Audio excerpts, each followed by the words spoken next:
everybody. I'm Stacey J. And I'm Chuck Duran. Welcome to another amazing episode of VO Buzz Weekly. That's right. And we got a cool show for you guys today. We have Bill Ratner on the show, so stick around. Absolutely. Our guest is a man that you hear all the time on network TV promos and narration, movie trailers like The Campaign and The Rum Diary, and countless affiliate stations around the country. He is the voice of Flint on the original G.I. Joe animated series. He is an engaging storyteller, an award-winning storyteller, and a public speaker. We are so excited to cap off an amazing first year of VO Buzz Weekly with the charming and talented Bill Ratner. Bill Ratner. I'm a real audio guy. I just slapped the microphone. He just slapped the microphone. But it's probably... Well, he's used to microphones being right about here, right? They're not usually fixed Welcome on to VO Buzz Weekly. Hi, Great to Bill. have you on the show. But I slapped it gently, so it'll be kind of like a a little fluff. A little... Yeah. Or like a heartbeat. Yeah, like a heartbeat. Yeah. Kind of like Welcome. Thank you. So, you know what? I got. First of all, I want to jump in real quick and just say that I know that you're super busy. Mm-hmm. Everybody knows that Bill's very late busy. here right What time is it? It's late. Oh. It's late. I mean, the his watch family's stolen. calling him saying, "Where are you?" You know. So thank you so much for coming down, spending some time with us. Mm-hmm. We really appreciate it. They really appreciate it. And so we're glad you're here, man. I'm glad I'm here, too. Cool. I'm going to start off by asking you a question that I've never asked anybody on the show before. You're the first guy. Tell us how your voiceover career got started. I was 5 years old. And, no, actually, it's true. I was a lucky kid. My dad was an advertising guy. Mm-hmm. He was a good guy and would bring me to Campbell Methune ad agency, which was gigantic hams, beer, Betty Crocker, blah, blah, blah. And so I met announcers. This is a radio announcer, and he does this, and this is the orchestra, and they do this for the commercials and so on. Right. And so I had... I think the advertising business is really fit for 5- and 6-year-old mentality anyway. Mm-hmm. And so I sort of understood a little bit about the business. And then I was watching Axel Anderson. We'll be right back with some more silly cartoons after this. And a voice came on, and this is the 50s. So the announcing was a little stranger. Mm-hmm. The protocols were different. Mm-hmm. And he goes, "This commercial message will be 60 seconds long." And I went 60 seconds. I think I stopped breathing, and I counted, and Oldsmobile for 1953 rolling across the screen with a happy family of 4 waving out the window. And then it was over, and I ran into the kitchen and said, Mom, I know what a minute is. And she said, did you learn that in kindergarten, honey? And no, the man on TV. So I was fully conscious of this guy who was invisible with this beautiful stentorian voice. Who sort of marked time for us. And from that time on, I think announcers had more to say in the 50s on television. Mm-hmm. Mm-hmm. The Philco Radio Hour is brought to you by, and they would go on and on and on. Live, standing somewhere in a booth. So these are real pros, literally wearing tuxedos. Yeah.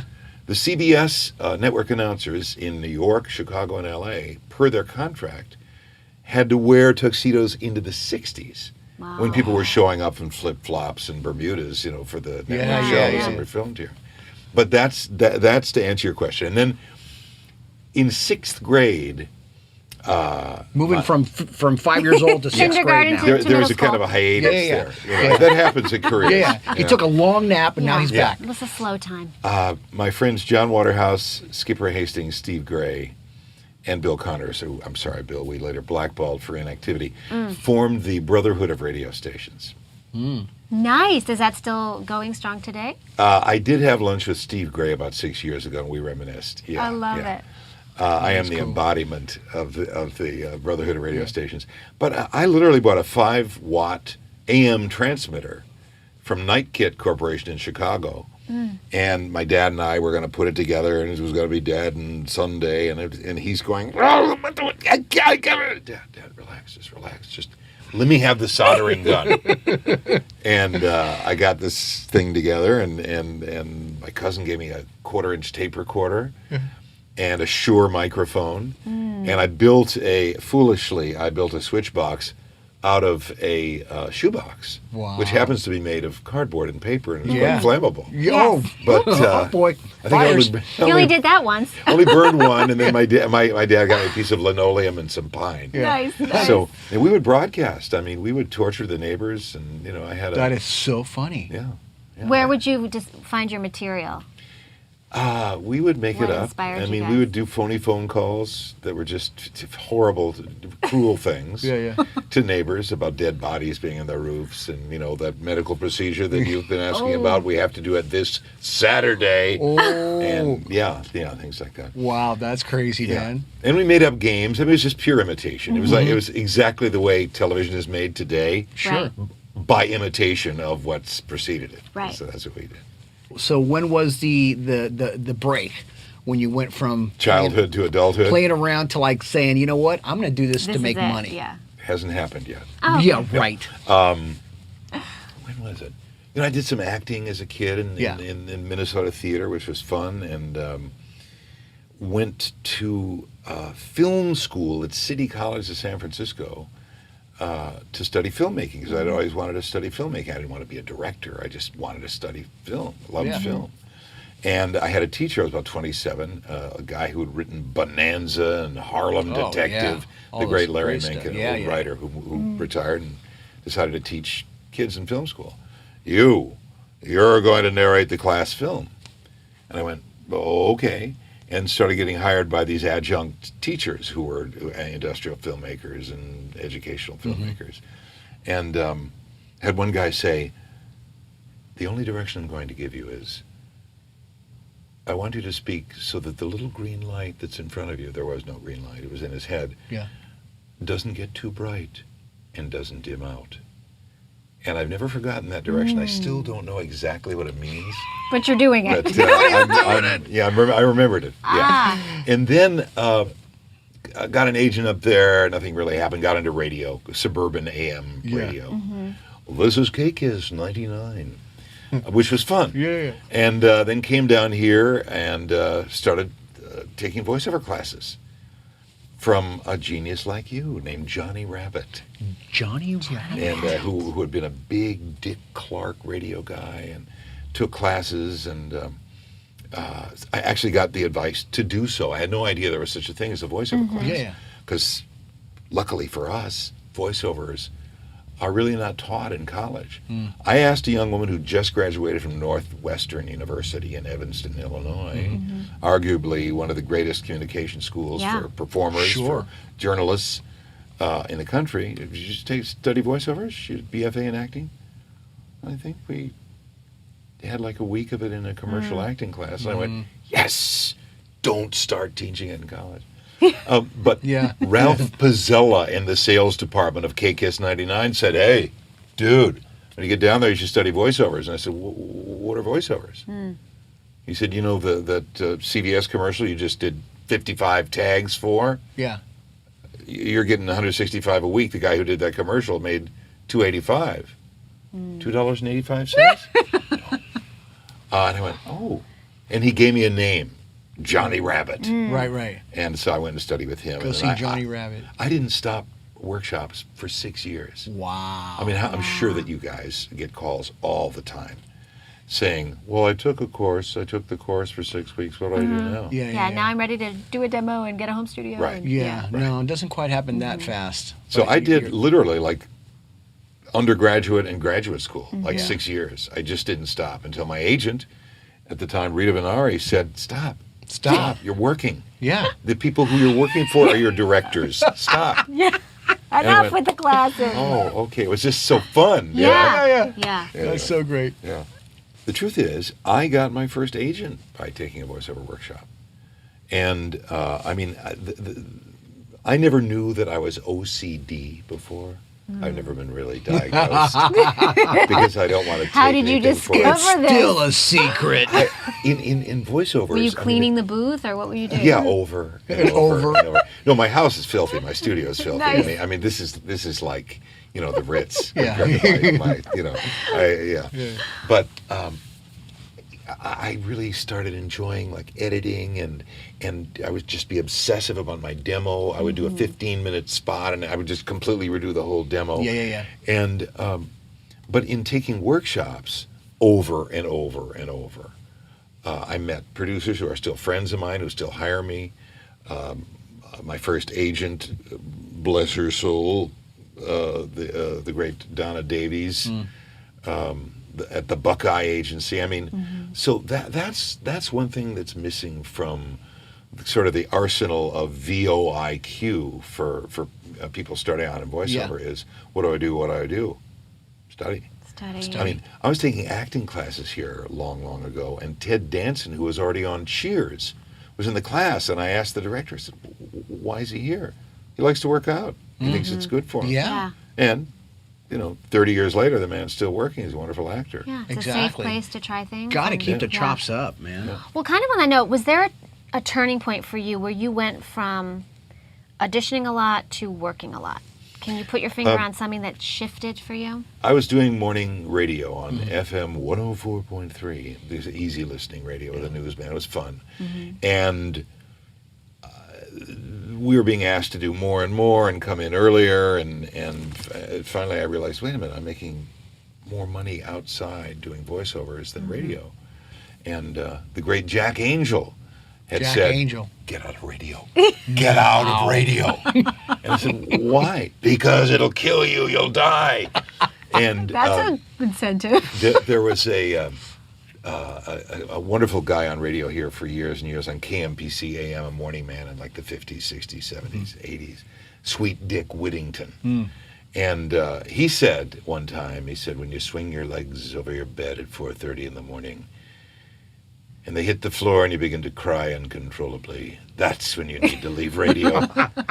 And fortunately that didn't happen. Yeah. But so I said to my boss at KBIG, K-Big. K-Big. Hi. KBIG, K-Big. yeah. I said double my pay, which was $42,000 a year. Yeah. Double my pay or I'm out of here. And they consulted for a week and offered me a 15% raise. And I said, I'm out of here. Gotta go. And so that was a turning point. Yeah. I'd been in radio for a long time Yeah. and enjoyed it and thought, well, that's what I am. I'm a radio announcer and I have a job and a career in voiceover. Right. This is really cool, but I could never. And then I did. And so and I was like, how old was I? 38 years old. And there've been a lot of interesting sort of plateaus and it just keeps going. I mean, the good news for me, for whatever reason, having nothing to do with IQ, good looks, or talent, it keeps on keeping on. That's really cool, man. That's very cool. Thanks for sharing that. That's really nice. So you're an award-winning storyteller. Tell us a little bit about that. Once upon a time. I'm going to need some cookies in there if we're going to do this.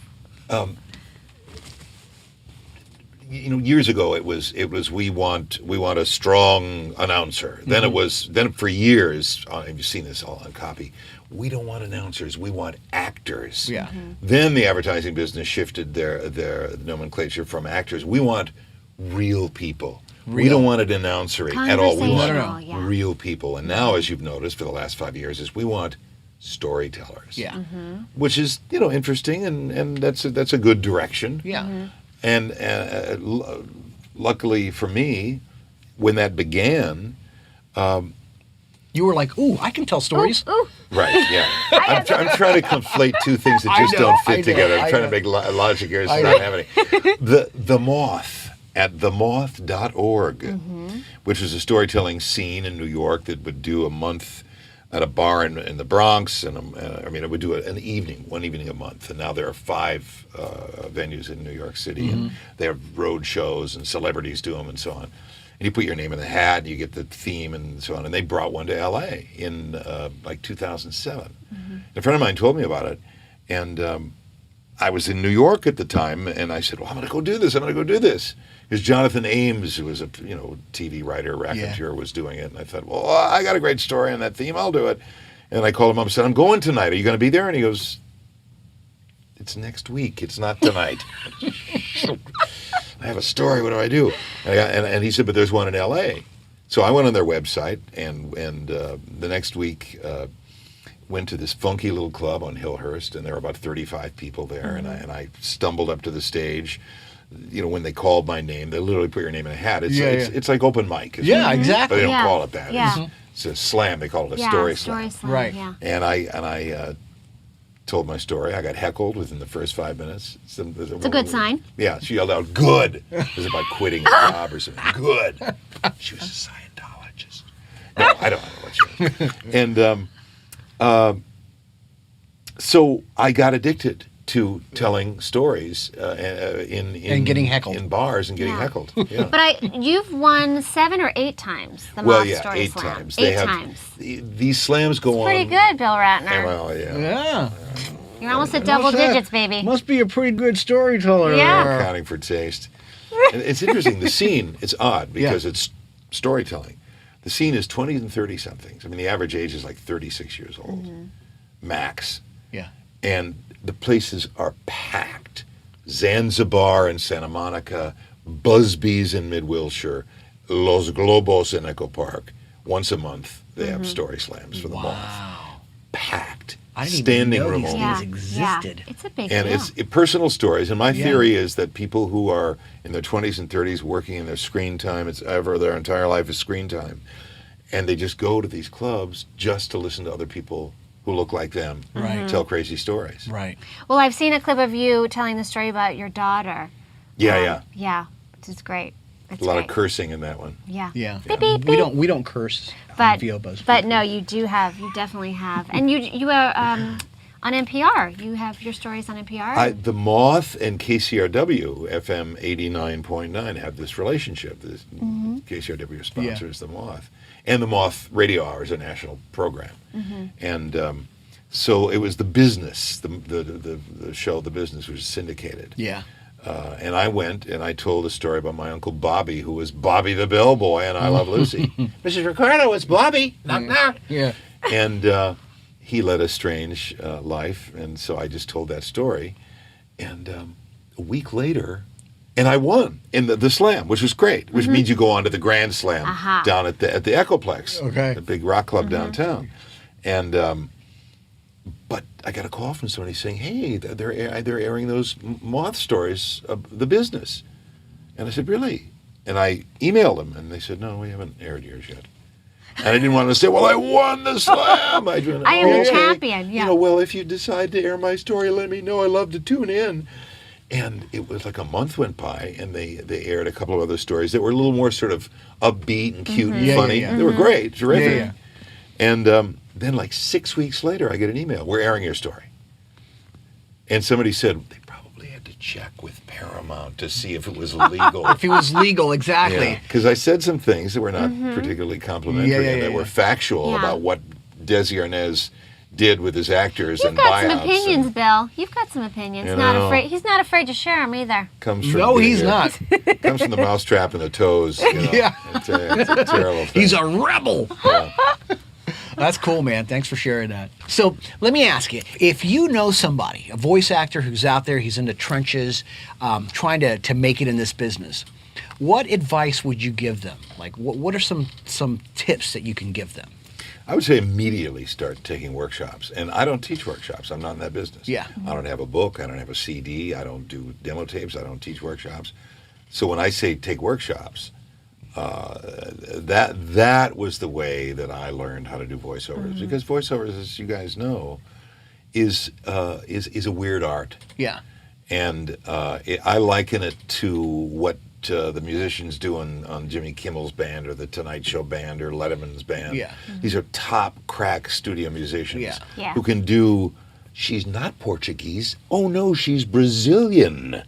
And boom, in a minute and a half, they've got the arrangement done and they're playing it and they're rehearsing it for 40 seconds. Yeah. Pros. Yeah.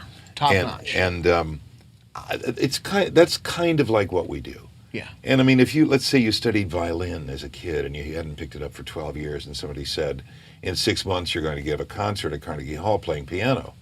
Well, you'd have to start and practice a whole lot. You'd have to take a voiceover class. Yeah, you have to take a voiceover class right there. Because that'll help. Yeah, because you have to apologize. I'm sorry, I don't know how to play the piano. Yeah, exactly. That's good. So, yeah, but I mean that's it's what we do is about embouchure and it's about tone and mood and volume and intention and what am I selling and who am I talking to and who am I, all those things at once. It's a weird hybrid. And controlling all of them. Yeah. Learning how to control them, yeah. It's a hybrid art. It's a commercial art. I see it as a commercial art, and I don't put myself down. I'm a commercial artist. Yeah. It's commissioned by the marketplace. Yeah. It's to sell seats in the theater or potato chips, commissioned by people who say, you say this, and we're the ones who have to figure out how to say it. Yeah. Well, it blows me away sometimes because people, try and get into the voiceover business and are like, oh, yeah, I want to be a voice actor. I want to get in and make some quick, easy cash for Christmas or something. And it's like, what they don't realize is that, this is a big business. I mean, your whole career has been based now around voiceovers, and you can make a ton of dough in this business if you treat it like a business, right? Yeah, so It's like, educate yourself, become great, not good. People don't want to hire good anymore, do they? Maybe they do.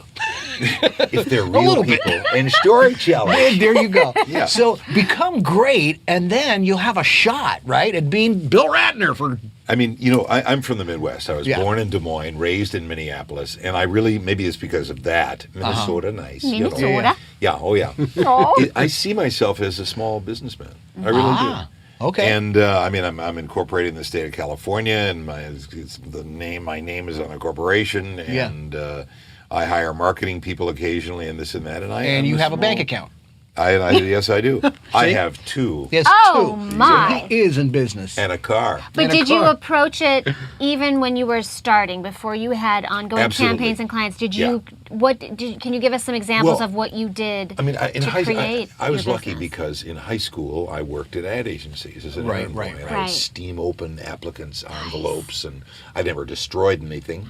No. But I just wanted to see, who are these people from Harvard and Columbia and Yale who are applying to work at Campbell Methuen Ad Agency where I worked. So you're trying to eliminate your competition, or? Well, I would take a flame to it. No, I was 18 years old. I was an errand boy.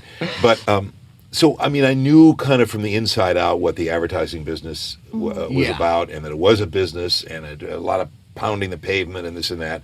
And so when I was in my first workshop here, I got my first gig, which is pure luck. Yeah.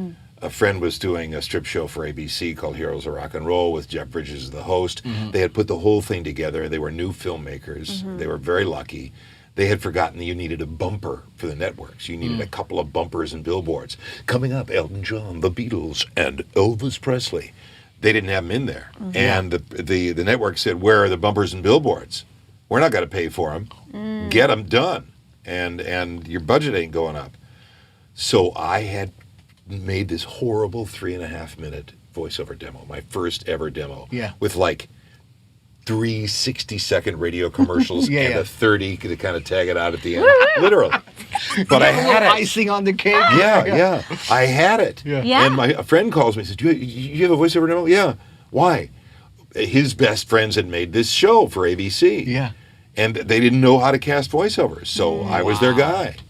And I got that gig, and I actually worked with Jeff Bridges. It was the greatest thing in the world. And he said, Mr. Bridges, is it all right if we let the announcer come in? Yeah, fine, it's cool. So I go in, say 6 words, Elvis, Elton John, and go out, and he says... Not like that, though. He did it a little bit better than that. Your enunciation needs a little work, Bill. And he said, thank you. And he said, cool voice, man. And I should have said, hey, thank you. And left. But instead, what did you do? I did the typical fan routine. I went, you were Last American Picture Show was the greatest movie. It was black and white, right? And I understand it, blah, blah, blah. And he just started shaking his head like, no. Like, number one, I don't want to talk. I don't know you. Everything you're saying is wrong. And so I had this gig, and I thought, this is the one shot I have. A halfway decent voiceover job for which I was paid probably $289. I have to let somebody know. So I took ads out in the Hollywood Reporter, Variety, Backstage, Ad Age. I mean, I think in tiny little ads, like Yeah. business card size ads. Yeah. And my girlfriend's brother at the time was a photo student at one of these places out in the valley. Yeah. And that he found on a matchbook in a bar. Wow. You too can be a photographer, literally. Oh, yeah. And but they had a studio, and so I went in there. And he took a picture of me, and he said, "What do you want to do?" And I said, "I'm going to lie down." And I had kind of nice boots on and a leather jacket. I'm going to lie down like this, and then I wrote the caption, says, "Looks relaxed, doesn't he?" Well, when he stands up to a microphone, get it? Yeah. He works right. Listen for him Friday, February 17th on ABC for the Heroes of Rock and Roll. That's And, great. And I spent all my money on these ads. Wow. And I got calls from 2 agents. I got from Don Pitts. Don Pitts. From Abrams Rubaloff. Yeah. And somebody, and Mal Cassell from Cassell Levy. Cassell Levy and Associates. Well, Wow. Yeah. Who said, "Who signed you?" Because they thought this was big stuff. You must. And it was the first time I realized, wait a minute. Big stuff is total illusion. It's all smoke and mirrors. If I say, "I am the greatest performer in the history of the world," and somebody sees this like in a Russian want ad in Minsk or something, Yeah. this is true. I am greatest performer in all the world. Get this one. Yeah. So, I mean, and then I started Yeah. doing little ads for every gig I had. That Variety used to have a thing called What's Doing or What's Filming or What's Shooting. Yeah. And I did a profile of myself with my significant nose like this. Yeah. And I would list my sometimes silly and meaningless gigs, but Yeah.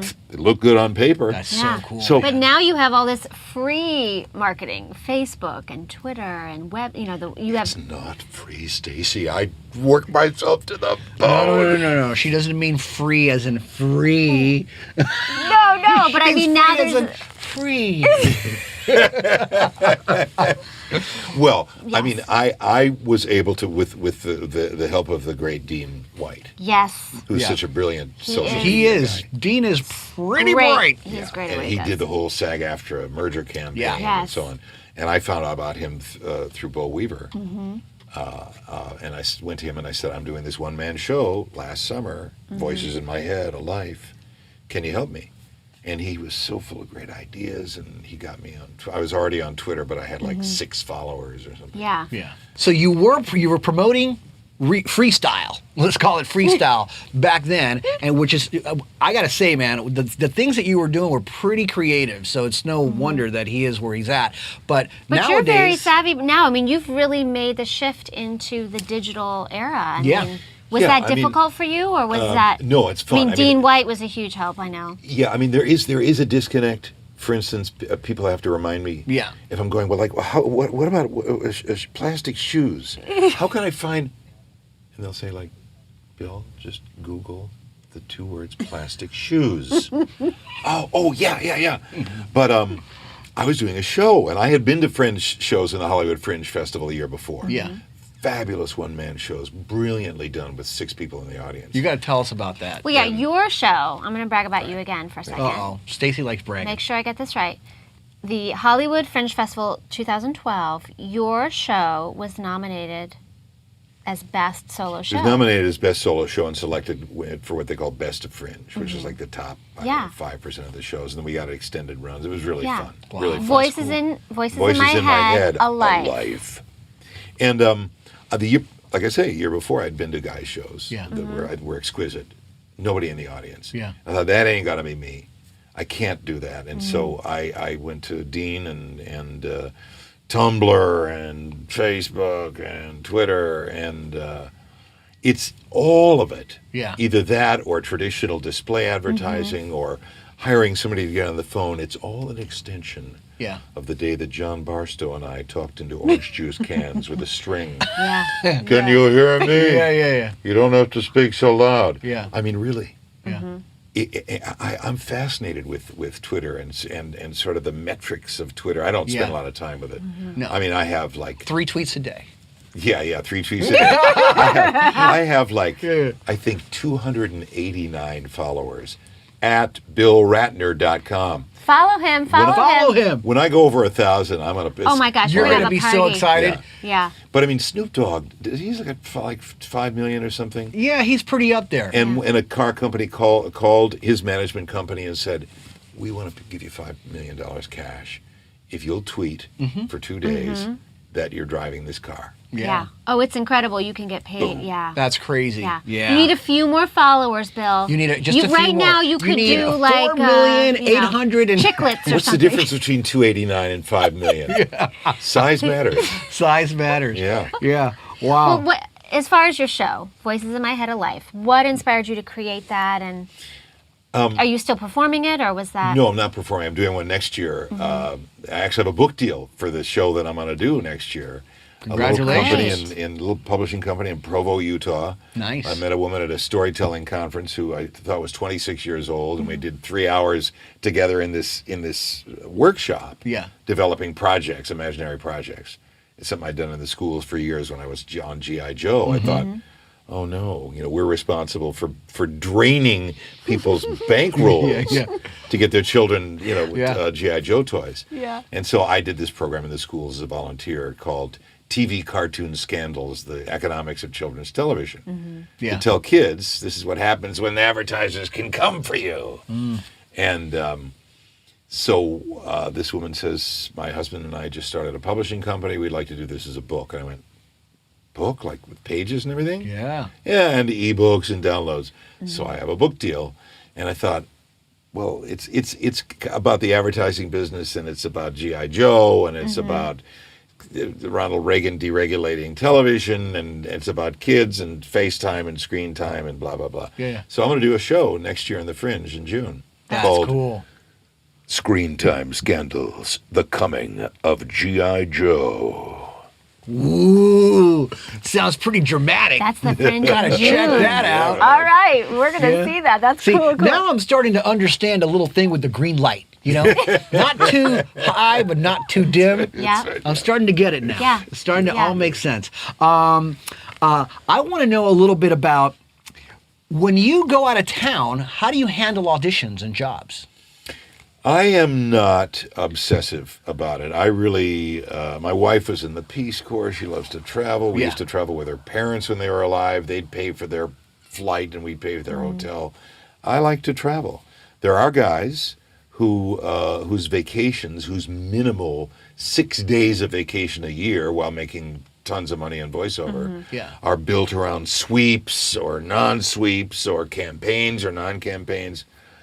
I learned accidentally being at ABC for 12 years doing promos. They didn't care. They had 4 of us. First was Ernie Anderson for 15 years, the great Ernie Anderson. Yeah. And then ultimately he was replaced by me and Dave Fennoy and Miguel Ferrer and Andy Geller and others. Yeah. And so there was a pool of us who were used all the time. But I would tell the agent, don't tell anybody I'm leaving until like 24 hours. Yeah. Right. So I didn't want to lose any money. Right. And then I'd come back, they'd call, he's back, boom, back in the rotation. Right. No, I mean, there's certain employers, I'm sure, who are obsessive and freaked out, and movie studios don't like it if you leave in the middle of a trailer campaign. No. Which I did once in a Warner Brothers campaign. Once.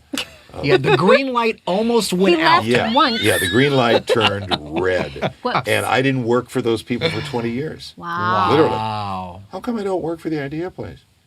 And, and 20 years later, perhaps personnel has changed. And- Yeah. But it's cool. I mean, you've done the trailer for Blades of Glory, Talladega Nights, the campaign, the whole kind of Will Ferrell camp. They seem like a very loyal bunch, or am I? Well, yeah. I mean, I have sort of an odd. Or is that just my little heart trying to hope that? Well, no, thank you. I love your heart for doing that. She has a great art. Stacey. Like, oh, he's Will Ferrell's guy. It's. I had a session. I'll answer your question about, All right, about whenever what you want, or happens you when don't go have away. to. You're not He's obligated. going to That'd be a answer good that question. question in episode 2. I'm going to answer the question, but I'm going to sub B. Okay. Yeah. Stand by. I was in a session auditioning for Talladega Nights, the Yeah. TV campaign. Trailers themselves and teasers. It's a couple of sessions. It's in the theater. It's great. It's fun. That's Yeah. me, honey. Yeah. But it's a TV campaign you want because Yeah. it's spot after spot after spot. You can do 95, 120 spots. Wow. Oh, day after day after day after Yeah. day. It's piecework, very well paid. I had a producer who was a brilliant guy. And I knew that he was on the phone directing me through the audition. I knew that I was not cutting it. Yeah. I was trying to make it sound like a fun, happy movie. And it was like, and I didn't know what to do, literally. And there's a pause in the phone. I thought, this is over. I'm done. It's back to, selling spoons on the Yeah. telephone. And quality spoons. Yeah, Yeah. good. And Solid he stainless said, listen, man, try it this way. Try it. Pretend that this is like the most serious movie you've ever seen in your life. And it's life or death. People must see this movie. And I suddenly remembered this part that I'd played in a student film that a friend of mine directed at San Francisco State. He was a totally humorless guy. He was a coach of the football team. And my friend, I memorized my lines, and he said, this guy's a jerk, and he's screaming at the football team. And I said, well, where's the football team? He says, let's go. And he gives me a jacket and a hat, San Francisco State University, and takes me into the locker room. And here is the San Francisco State football team. They were not a great team. The average lineman was probably about 175 and 5'7", but it was a real football team. Yeah. Literally.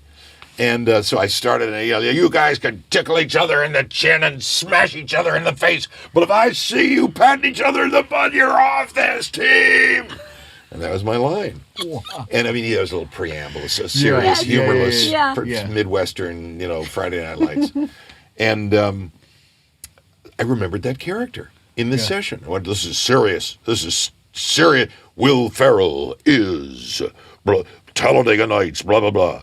And I remember that, man. Yeah, it's a great trailer. It was the greatest thing that ever happened to me. And it was that character, that humorless, self-important guy. Yeah. And, you hear other guys doing that voice. But they don't sound as good as you. Well, But the comedy is the opposite. Right, exactly, Is to make it this dramatic thing, and it's so for those ridiculous kinds of movie. pictures, and it's not every picture in the world. There's part of me that would love to do horror and rom-com, but that goes to those other fellows, the rom-com horror fellows. Yeah. Well, Talladega was definitely one of my favorite movies, and I do remember that trailer, and it was awesome. So that was cool. Yeah. But you didn't answer my original question. It was actually my question. Or her question, which was, Sorry. and I want to know this because I ask all the top guys is, when you go out of town, how do you do auditions, and what do you do about it? Well, the technology is brilliant. Yeah. And the great George Whittam sets people up, and other companies set people up, and Bo Weaver knows everything about it, much more than I do. And I just sort of go on his site and steal ideas. He steals from Bo Weaver. I travel. I'm too afraid to do an iPad, although I own one. Yeah. Is it but still Bo in the does box? an iPad. I do. I have a little Mac Air. Oh, I started out with a heavy duty, Mac laptop, which weighs 4.5 pounds. Mac Air is light. Very light. I've got Audio TX on it and Source Connect. Nice. Both made by the Brits. Why the Americans can't come up with a piece of software that'll imitate ISDN. I don't Right. know. And the same mic I have in my studio. And a little Which tiny is? mic stand, which is the Sennheiser 416. Sennheiser. Only 416. because people put me on that. Yeah. That's not, it's not like, I'm going to use a Sennheiser. I But know. you sound great on it. Yeah, that's your. Well, it's for my voice, for whatever reason. It gets some nice sharp highs and keeps the lows. And anyway, I bring that. I bring a little popper stopper, Right. a tiny little plastic mic stand, Right. and a mic pre that is literally this big, made by the Shure Corporation. Yes. Oh, okay. That the XLR Plugs of into mic, it. The other and then side. is USB. Boom. Boom. And What software do you use to record onto? Pro Tools. Pro Tools. This is my Wow. thing. Yeah, because Yeah, VoiceBank got net years ago, got me on Pro Tools. Yeah, so yeah, that's, yeah. you know. Yeah. Yeah. And it's no better or worse than anything else. Yeah, yeah. No, No, I'm just You're used to comfortable with it it. does, yeah. Yeah. And I'll completely contradict myself. When it poops out on my laptop for whatever reason, Yeah. I got Twisted Wave. Right. So boom. Exactly. Which is basically Pro Tools Yeah. without all the frills. Pro and Tools stuff. Lite. And I have two USB cell sticks, one from Verizon, one from Sprint, in case, depending on what neighborhood you're in or where you are. You can be in the middle of the city in New York and Sprint might not work. Yeah. So you have internet available. Yeah, Right. yeah, That's pretty cool. So you're ready. When you go out, you are ready to rock and roll. yeah. Very, very cool. It's gotten so much better. Yeah. I mean, you used to have to phone ahead to a hotel. And I mean, Joe Cipriano tells stories of because he's so busy. In the past, Yeah. he would have to book.